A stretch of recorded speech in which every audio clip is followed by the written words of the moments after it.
Continuando com o tema rizosfera, agora vamos falar um pouco sobre como a rizosfera afeta o crescimento vegetal, ou mais especificamente, como os micro-organismos que habitam a rizosfera vão afetar o crescimento e a performance das plantas.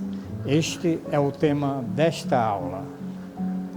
Em um trabalho clássico dos autores Barber e Martin, eles observaram que a presença de micro-organismos estimulava a exudação de plantas, isto em 1976.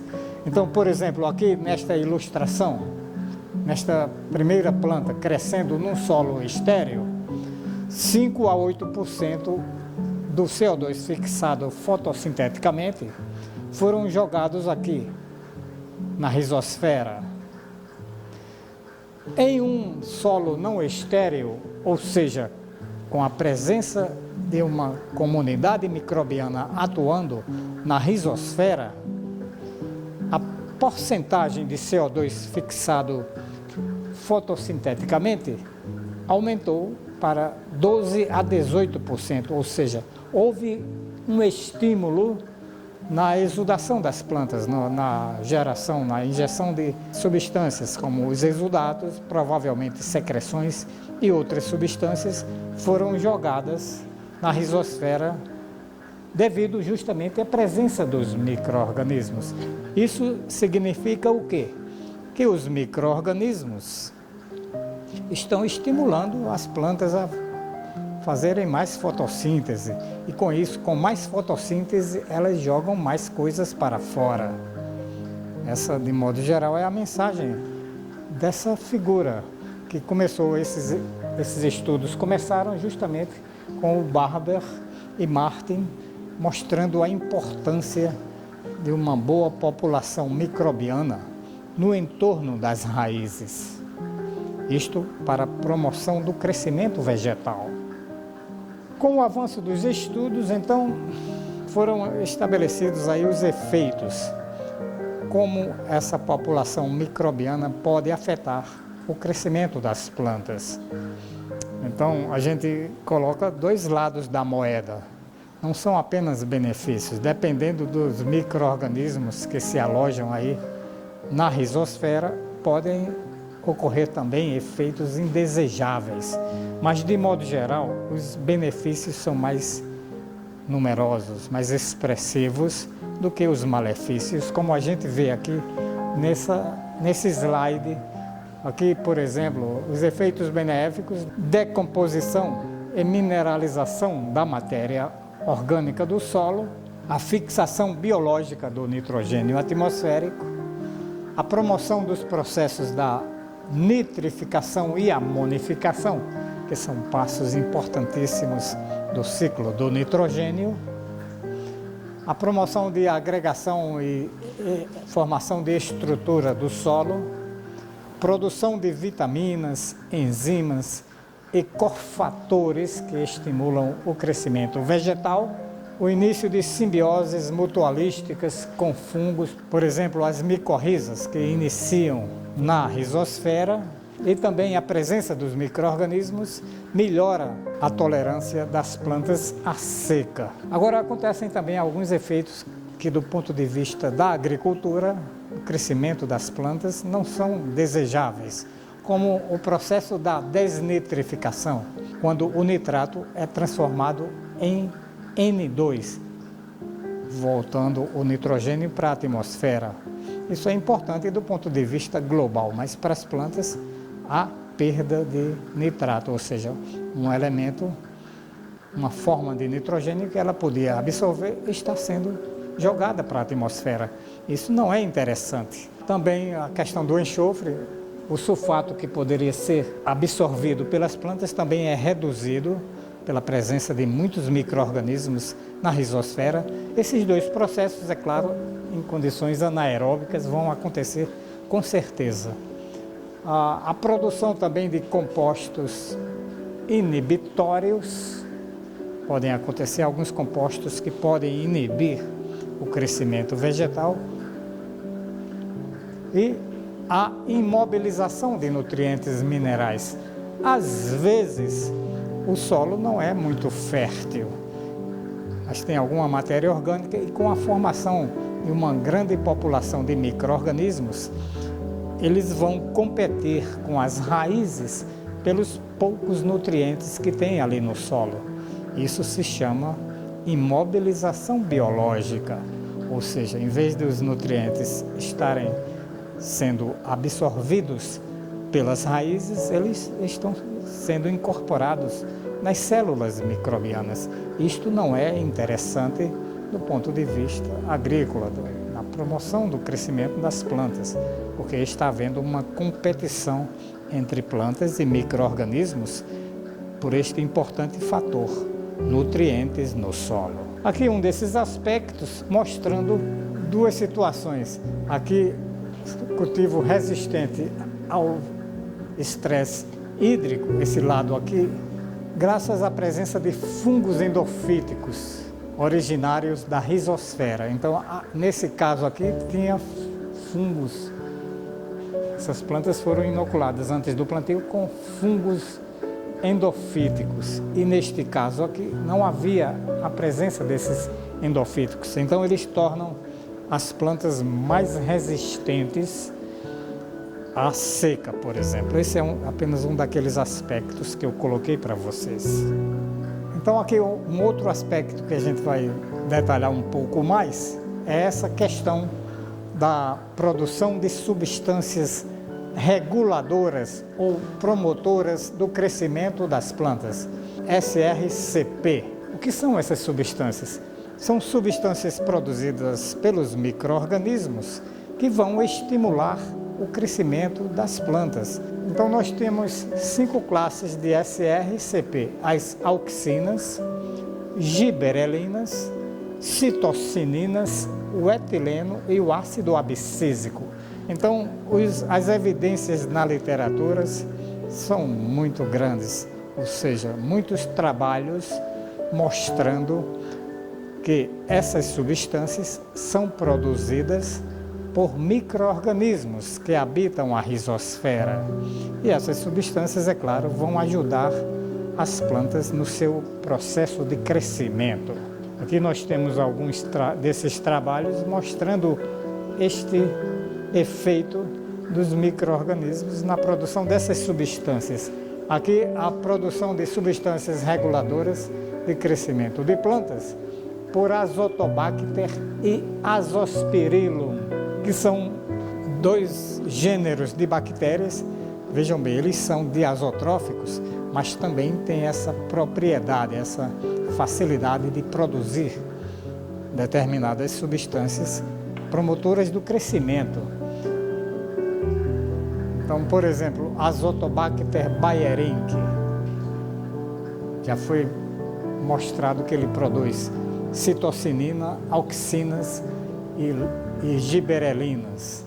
Azotobacter crucocum, também giberelinas, ácido indolil acético, ácido giberélico, ribozilzeatina e várias outras. E assim por diante. Então, todas essas bactérias aqui, essas espécies bacterianas, são promotoras, ou seja, produzem essas substâncias que vão promover ou regular o crescimento vegetal. Também não podemos deixar de mencionar esse importante aspecto aqui, que é a solubilização de minerais portadores de nutrientes. Este processo também ocorre principalmente na rizosfera, devido a essa riqueza de populações microbianas, de grupos microbianos diversos, que têm essa faculdade de solubilizar minerais, que são portadores de nutrientes. É muito comum, por exemplo, as rochas fosfatadas serem atacadas, digamos assim, por micro-organismos solubilizadores, liberando o fósforo para as plantas. Isso vai ser um tema de aula no futuro, do nosso semestre letivo. Então a gente tem vários exemplos aqui de ações solubilizadoras de micro-organismos, liberando nutrientes para as plantas. E uma mesma espécie microbiana pode solubilizar diversos minerais. Temos uma tabela aqui no nosso livro-texto. E eles dizem que a rizosfera é o ambiente ideal para esses solubilizadores, inclusive com maior presença deles, geralmente em relação a outros grupos, outros nichos. E as espécies vegetais também influenciam e favorecem as populações de solubilizadores. Aqui também temos exemplos desse efeito nessa tabela 8.25. E alguns minerais que têm vários trabalhos mostrando que eles são solubilizados por micro-organismos, como as apatitas, como eu falei, que são as rochas fosfatadas, fontes de cálcio e fósforo, a muscovita, fonte de potássio, hornblenda, um mineral de magnésio, e a dolomita, usada para fazer calcário, porque tem cálcio e magnésio. Então, todos esses minerais, naturalmente, são solubilizados por micro-organismos.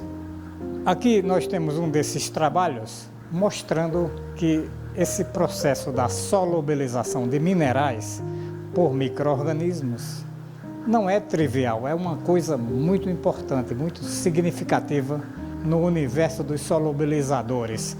Por exemplo, aqui é um trabalho de 1970, um trabalho meio antigo, mas bastante interessante, que mostra essa habilidade de solubilizar fosfato de isolados, 317 isolados de bactérias que foram obtidos de vaso com um solo que foi tratado com fosfato. Então, eles colocaram diversas situações nesses vasos. Por exemplo, solo não cultivado, rizosfera de trigo, rizoplano, rizosfera de lúpinos, que é uma leguminosa. E aqui o número de isolados que foram testados nessas situações. De modo geral, para esses 3 tipos de fosfatos, houve uma grande porcentagem desses isolados que tinha essa habilidade de solubilizar os fosfatos. Por exemplo, alguns números bastante expressivos aqui na rizosfera de lúpinos. Aqui quase 60% dos isolados apresentavam essa habilidade de solubilizar o fosfato. Nesse caso também no rizoplano, que é aquela região mais encostada à raiz, esses isolados foram também bastante expressivos, quase 60% também, assim como o dicálcico e aqui, nesse caso, a hidroapatita. Mas, de modo geral, uma boa porcentagem. Veja que no solo não cultivado, ou seja, onde não tem rizosfera, de modo geral, a porcentagem foi um pouco inferior em relação aos solos onde tinha plantas, onde tinha rizosfera.